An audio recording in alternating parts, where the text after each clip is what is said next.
안녕하십니까. 통박사 조병호입니다. 우리가 지난 시간에는 아수르 대제국이 어떻게 해서 북이스라엘의 10지파를 사마리아를 공격해서 무너뜨리고 사마리아인을 만들므로 결국 사마리아의 권력이 거기에서 최종 종료됐는가를 살펴보았습니다. 그렇다면 오늘 우리가 아수르와 예루살렘이라는 제목으로 이 강의를 시작하기에 앞서서 큰 질문이 하나 생깁니다. 다시 말해서 어떻게 이 사마리아가 아수르에게 멸망당했는데 어떻게 예루살렘이 살아남았는가? 동시대의 말입니다. 이건 큰 질문이지 않을 수 없습니다. 왜냐하면 예루살렘은 사마리아에 비해서 경제력과 국방력이 5배가 낮은 곳입니다. 다시 말해서 사마리아는 예루살렘과는 비교할 수 없을 강력한 경제력과 군사력을 가지고 있었다는 것이죠. 한 2배 차이만 나도 큰 거 아니겠습니까? 그런데 5배가 차이 나서 사마리아가 강했는데, 그런 사마리아가 아수르에게 멸망당했는데 어떻게 예루살렘은 바로 그 아수르에게 살아남았을까? 이게 질문으로 남습니다. 이렇게 답할 수도 있겠죠. 아수르가 사마리아는 미워하고 예루살렘은 귀여워해서 봐주었다. 이런 어떤 답이 있을 수 있겠습니다만은 이거는 제국주의 상황에서는 있을 수 없는 이야기고, 이제 우리가 살펴볼 이야기에서도 전혀 그런 차원의 답을 낼 수는 없다라고 살펴볼 수 있습니다. 그러면 어떻게 아수르 대제국의 제국주의의 진행 속에서 예루살렘이 생존했는가를 살펴봐야 되겠습니다. 먼저 예루살렘이 과연 어떻게 시작했으며 얼마만큼 대단한 도시였는데 아수르 앞에 이렇게 새가 포수 앞에 두려워 떠는 상황에까지 이르렀는가를 좀 순차적으로 살펴보는 게 좋겠습니다. 먼저 이 예루살렘이라는 곳과 다윗은 뗄래야 뗄 수가 없습니다. 지난 시간에 우리가 말씀드렸습니다마는 사마리아는 오므리 왕이 세운 도시다라고 말씀드렸지 않습니까? 예루살렘은 다윗 왕이 세운 도시입니다. 그런데 다윗이 예루살렘에서 왕이 되자 이 소식이 인근 주변 나라에 퍼졌습니다. 그래서 지금의 레바논인 두로와 시돈 지역이 있는데요. 바로 그 두로 왕 히람이 다윗이 예루살렘에서 왕이 되었다라는 소식을 듣고 그 나라의 가장 특산물인 백향목, 아주 향내 나는 큰 아름드리 백향목과 그리고 윤기 나는 대리석들을 가득 채취해서 아주 바리바리 실어서 예루살렘으로 올려보냈다는 것입니다. 왜냐하면 다윗의 집을 짓는데 다 소용되었으면 하는 바람으로 그 대단한 국가 특산물을 예루살렘으로 올려보냈다는 것입니다. 바로 이 예루살렘에서 이 국가 통치를 마친 다윗의 뒤를 이은 솔로몬이 왕이 되었을 때는 또 어떻습니까? 그때는 참으로 놀랍게도 각 나라의 대리석과 백향목과는 비교도 되지 않는 공주들을 예루살렘으로 다 보냈다는 것입니다. 그래서 자그만치 이 솔로몬의 부인들이 공주급이 1000명이었다는 것입니다. 이거는 이 공주들은 말입니다. 그 나라의 어떤 특산물, 이를테면 백향목이나 대리석하고는 비교가 되지 않습니다. 그렇게 각 나라의 가장 소중한 최고의 보물인 공주들을 예루살렘으로 보내므로 예루살렘이 떵떵거렸다는 것입니다. 다윗 때 솔로몬 때 이렇게 세상에 좋은 것들이 예루살렘으로 모인 이유가 뭐였겠습니까? 그만큼 예루살렘이 힘이 있었다는 얘기입니다. 그런데 문제는 솔로몬이 죽고 난 후 남북이 분단되는 상황에서 예루살렘은 그렇게 초라하게 이를 데 없게 되었다는 것이죠. 지난 시간에 말씀을 드렸습니다마는 이게 남북 분단 상황이 사마리아를 만들었다라고 말씀을 드렸는데요. 이 남북 분단이 같은 원리로 의해서 새로운 예루살렘을 시작해 했다라고 봐야 될 것입니다. 우리가 이미 지지난 시간에 살펴보았습니다만은 왜 예루살렘은 이렇게 이 분단의 이 소용돌이 가운데 휘말리게 되어 있습니까? 이 솔로몬의 정치와 밀접한 관련이 있었다는 것이죠. 이 솔로몬이 바로 공주들을 불러들임으로 말미암아 정략 결혼이라는 국제 정치를 실행했다는 것입니다. 이 정략 결혼이라는 국제 정치는 제국은 아닙니다. 본질상 제국은 자국의 군대를 국경 밖으로 내보내서 공성전을 통해서 주변에 있는 많은 나라들을 점령하는 것이 이 제국인데요. 솔로몬이 비록 자국의 군대를 국경 밖으로 보내서 공성전을 시키진 않았습니다만 오히려 강력한 영향력으로 세계를 지배하면서 주변에 있는 나라의 공주들을 예루살렘으로 끌어들였는지라 이 공주들은 적어도 자기들이 그 나라의 강력한 정치인으로 오게 되었고 정치적 이익을 도모하게 되었고 단순한 솔로몬의 부인 자리에 머물렀다기보다는 그 나라의 정치적 이익을 위해서 갖가지 노력을 다하는 가운데 그들의 목적을 달성하기 위해서 그 나라에서 섬겨오던 그들 나름대로의 종교를 가지고 와서 예루살렘에서 바로 그 종교에 의지하는 형태를 띠었고 이 부분이 한둘이 아니고 그 많은 사람들이 예루살렘에 많은 어떤 종교적인 열심을 낼 수 있는 공간을 만드는 가운데 예루살렘은 성전만 있는 곳이 아니라 각 나라의 이 종교적인 어떤 시설물들이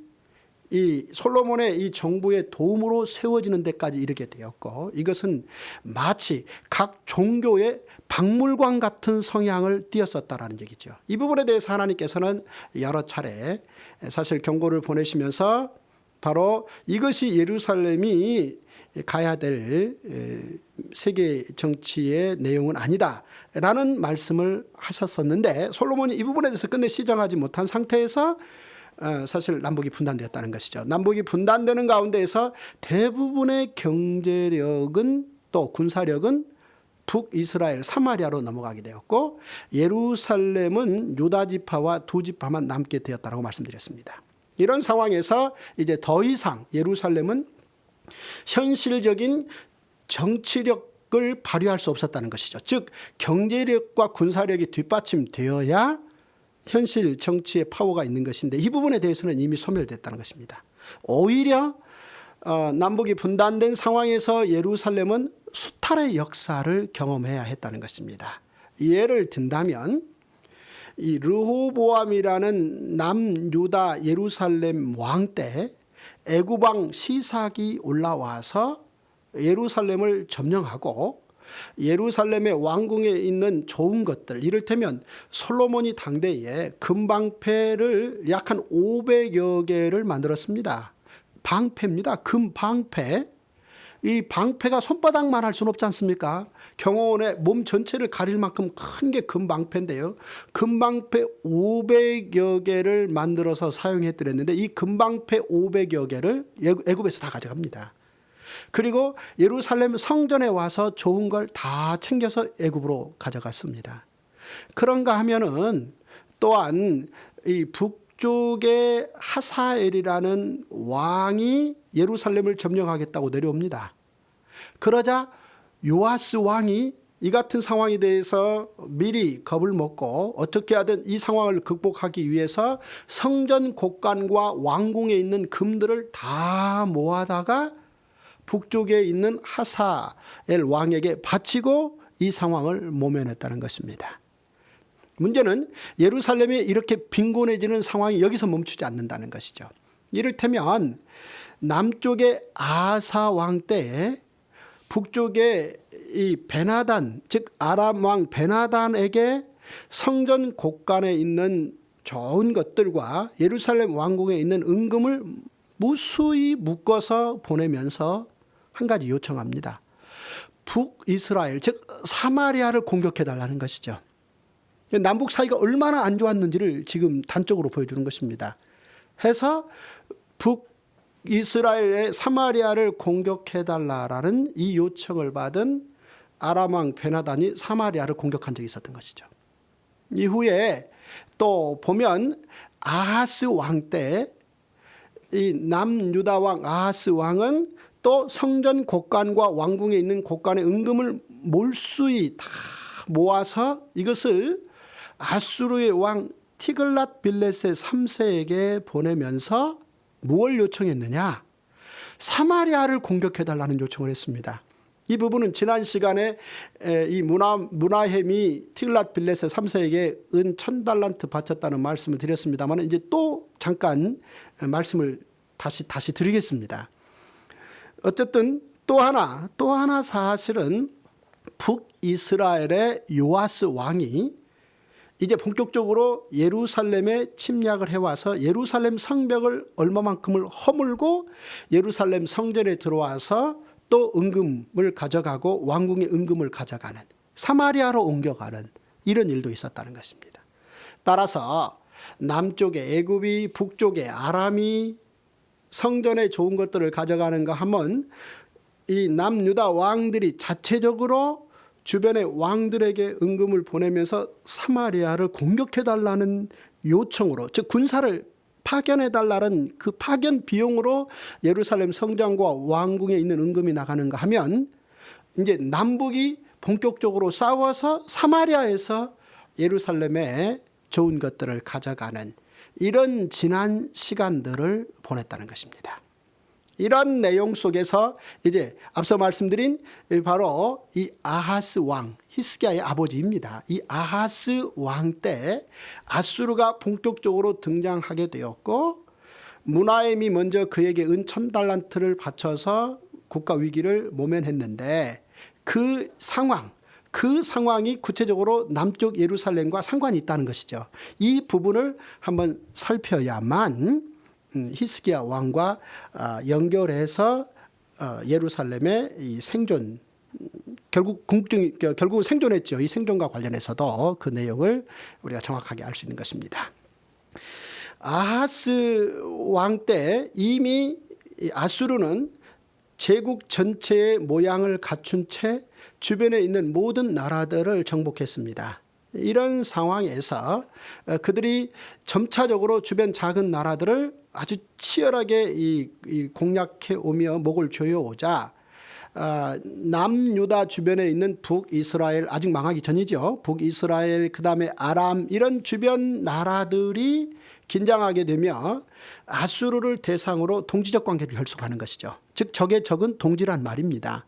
그래서 아람과 북이스라엘이 동맹을 먼저 맺는데 이들이 자기들의 뒤쪽에 있는, 후방에 있는 아수르를 대상으로 놓고 본다면 후방에 있는 남유다를 끌어들여서 3자 동맹을 맺어서 이 위기 상황을 극복했으면 하는 계획을 가지고 이 아람과 북이스라엘의 두 국가에서 남유다에게 3자 동맹을 요청하는데 남유다 왕 아하스는 이 부분에 대해서 사실은 흔쾌히 동의하지 않습니다. 왜냐하면 그동안 오랫동안 남과 북의 사이는 좋지 않았다는 것입니다. 얼마나 좋지 않았는 거니 차라리 아하스 왕 입장에서는 오히려 멀리 있는 아수르에게 이 상황에 대해서 해결자로 나서달라라는 도움을 요청하고 싶은 마음이 들 정도였다는 것입니다. 바로 이 부분에 대해서 이제 이사야 선지자가 등장한 것입니다. 이사야 선지자가 이 전체 상황을 염두에 두고 예루살렘의 왕 아하스에게 조언을 하는 것입니다. 어떤 조언을 하게 되는 것입니까? 이미 아수르는 제국주의적 성향을 띠게 되었고 이 제국주의적 깃발을 든 나라는 결코 어느 나라와는 적대하고 어느 나라와는 우호하는 이런 구별이 있을 수 없다는 것이죠.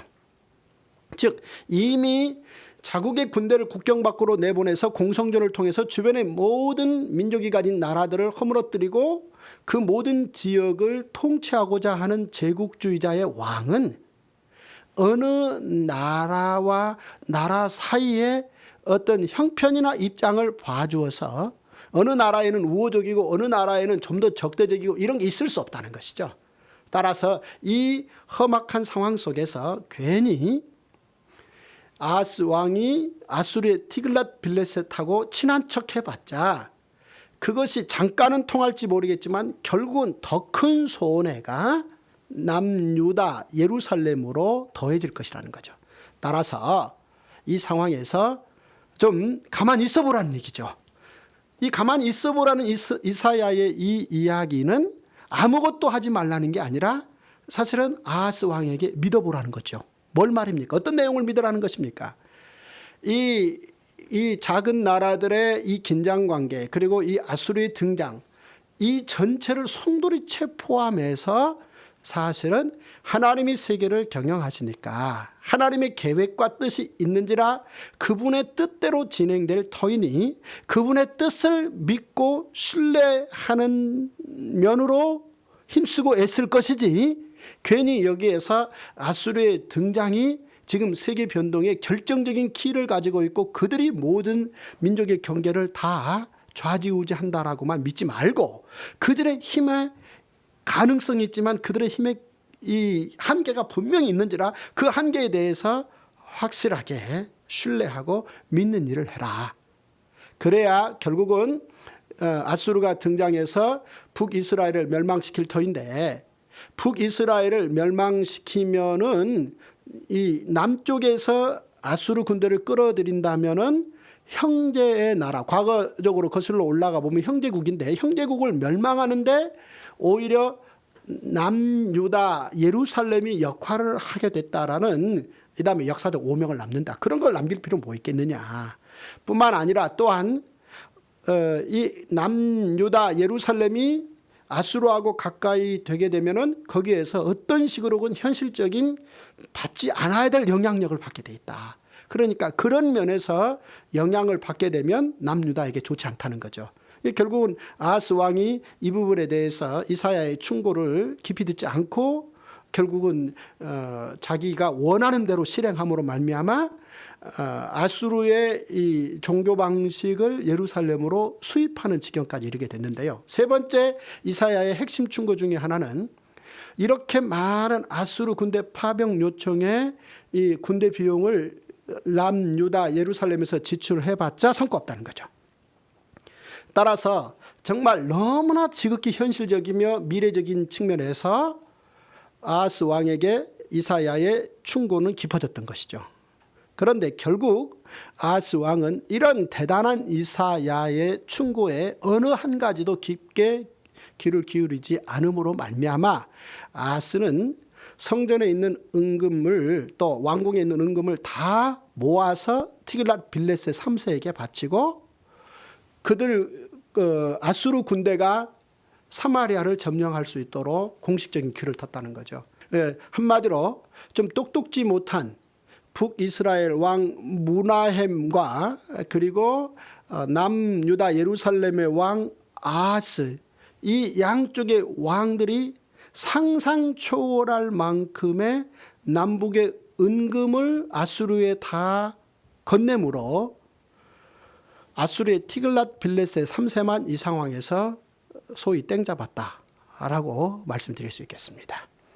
자, 이런 상황에서 이제 지난 시간에 말씀드린 대로 점차점차 아수르의 강력한 이 사마리아를 향한 공격으로 사마리아는 최종 무너졌고, 남유다 또한 아하스 왕이 죽고 그의 아들 히스기야가 왕이 되었습니다.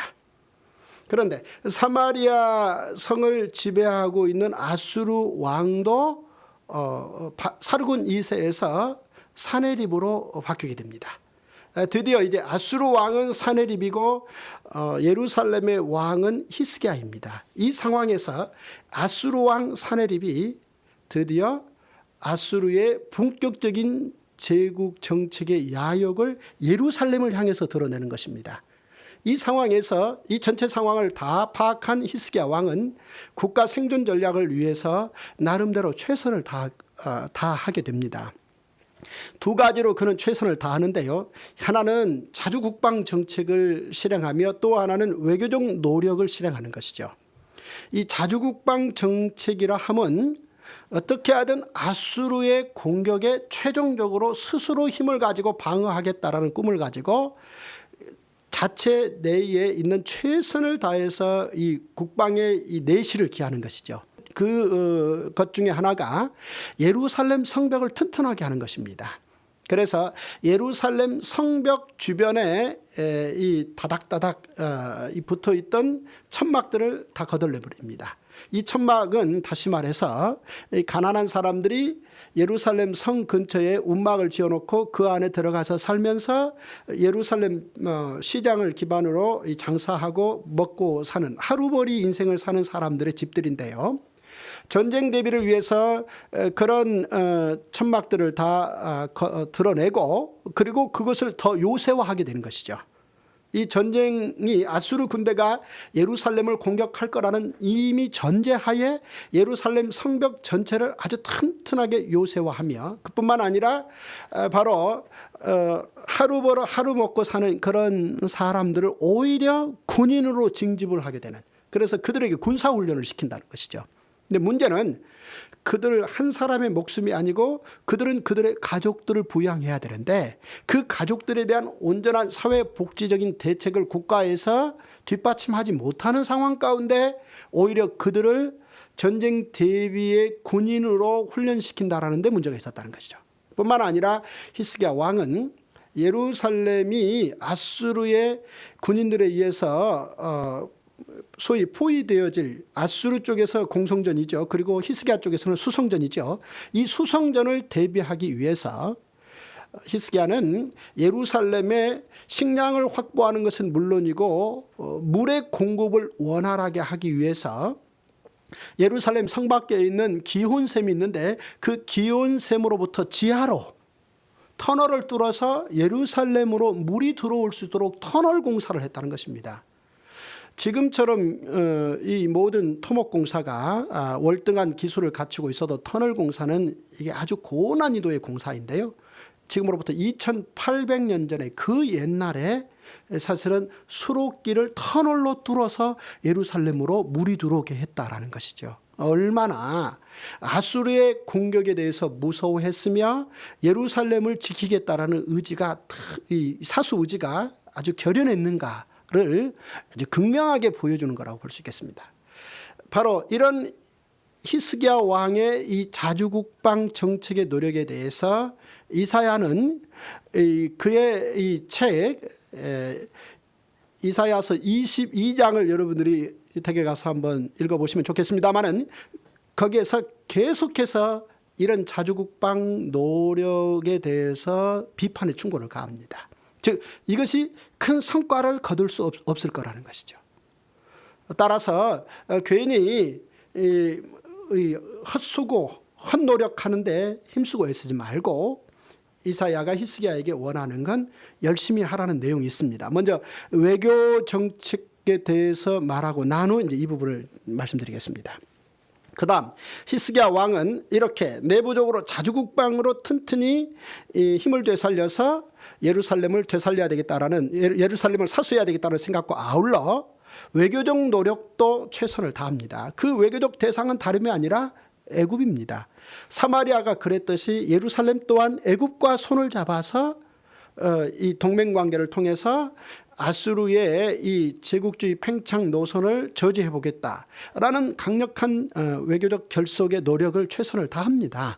바로 이 부분에 대해서 또한 이사야는 그의 책 이사야 20장을 통해서, 이 부분도 꼭 한번 읽어보십시오. 20장을 통해서 강력하게 비판하는 것입니다. 어느 정도 말로만 비판하는 게 아니라 온몸으로 이사야가 이 바로 히스기야의 외교 정책에 대해서 비판을 가하는데요. 여러분들이 잘 아시다시피 이사야가 벗은 몸으로 3년 동안 예루살렘을 행보했다라는 이야기는 이 어린 아이들이 보기에 또 어른들이 보기에 이사야가 아주 부끄러운 모습으로 서 있는 거 아니겠습니까? 그런데 이것이 강력하게 히스기야의 외교 노력에 대한 비판의 충고 메시지입니다. 즉 만약 이 예루살렘이 애굽과 동맹을 맺을 때 이것은 결국은 시간이 지나면 오히려 예루살렘의 모든 사람들이 부끄러움을 당할 것이다. 이런 강력한 충고 메시지였던 것이죠. 그러면 히스기야에게 이사야가 이 두 가지 이 노력을 오히려 초점을 맞추지 말고 다른 노력을 하라라고 말을 합니다. 현실적으로 권력을 가지고 그 권력이 뭔가를 해야 되는 사람에게 아무것도 하지 말라라는 것은 충고가 아닙니다. 그렇다면 무엇을 하라는 것입니까? 바로 이 자주국방 정책이나 외교적 노력은 이 상황에서는 특히나 현실적으로 아수르 제국의 이 제국주의 상황 속에서는 이 문제를 근본적으로 풀 수 있는 해결의 실마리가 아니라는 것입니다. 더 크게 보자는 것이죠. 다시 말해서 이사야는 히스기야 왕에게 말합니다. 국가 권력을 자주국방이나 외교에 대한 노력하는데 길을 기울이기보다는 오히려 이 국가 권력을 가지고 제사장 나라 국가 경영에 좀 더 충성도와 밀집도를 높이란 얘기죠. 이사야의 히스기야 왕에게 건네진 충고는 국가 권력을 가지고 예루살렘과 유다 근처에서 이 법을 넘어선 불법적으로 행해지는 고리대금업 같은 것들을 계도하라는 것이고, 그리고 예루살렘과 유다에 살고 있는 사람들의 삶 속에서 추수 때에 밤모퉁이 일부를 남기게 하는데 좀 더 분명한 국가 경영 계도가 있어야 된다는 것이죠. 이 밤모퉁이 일부를 추수 때 남기는 것은 가난한 자, 고아들, 나그네들, 과부들을 위한 사회복지적 배려인데 이런 부분들이 아주 소홀히 되어지고 있다는 것이죠. 일찍이 사마리아에서 부자들이 가난한 자들의 머리에 티끌을 탐냈다 그랬습니다. 그런데 이런 일들이 예루살렘과 온 유대에서도 비일비재하게 진행된다는 것이죠.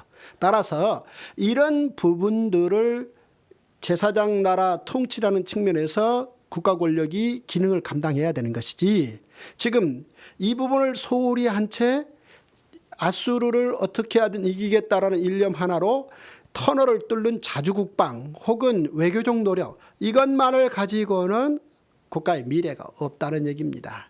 이런 이사야의 아주 간절한 충고에 대해서 히스기야가 처음엔 그렇게 깊게 듣지 않습니다. 그의 아버지 아하스가 이사야의 충고에 대해서 귓등으로 들었듯이 히스기야 또한 처음부터 이사야의 이야기를 유념하면서 그렇게 하겠다라고 했던 건 아닙니다.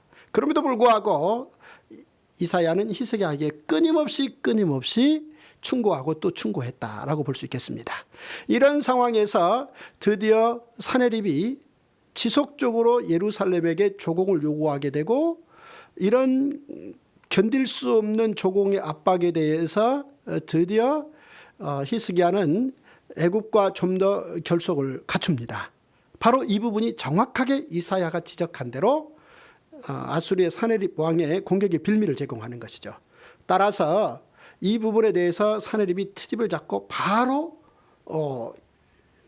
예루살렘, 유다를 공격하기에 이른 것입니다. 이 사네립 왕이 먼저 유다에 있는 46개 성읍을 다 점령합니다. 그리고 이제 예루살렘 성 하나만 남았습니다. 그 46개 성읍을 점령하는 과정에서 대략 한 20만 명 정도 되는 사람들을 이미 포로로 또 끌어가 버립니다. 이들을 이제 노예로 팔겠죠.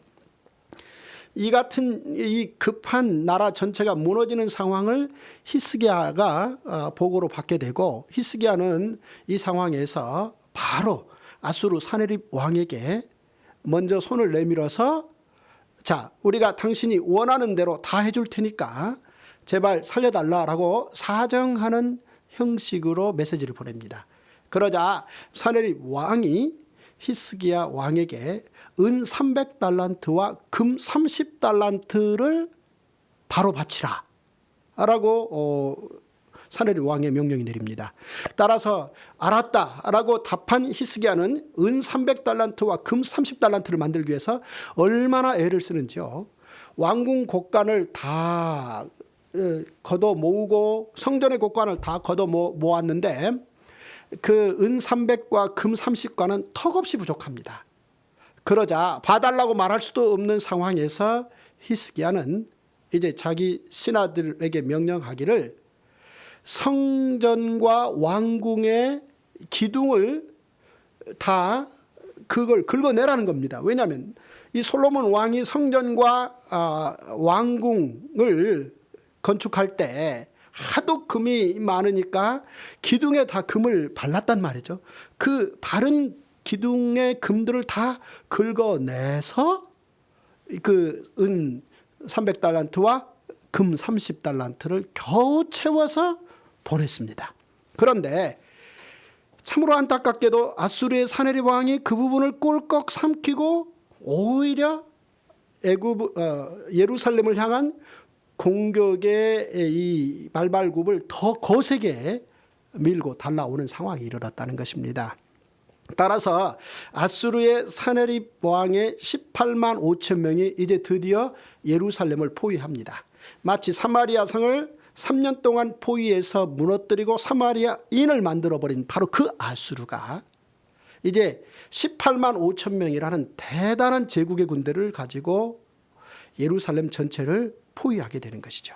이 상황에서 이제 히스기야는 마치 새장 안에 든 새가 두려워하듯이 예루살렘에 갇히게 되고, 아수르의 이 군대는 예루살렘 성을 포위한 상황에서 아수르의 장수 랍사게라는 친구가 예루살렘 성을 향해서 심리전을 펴는 거죠.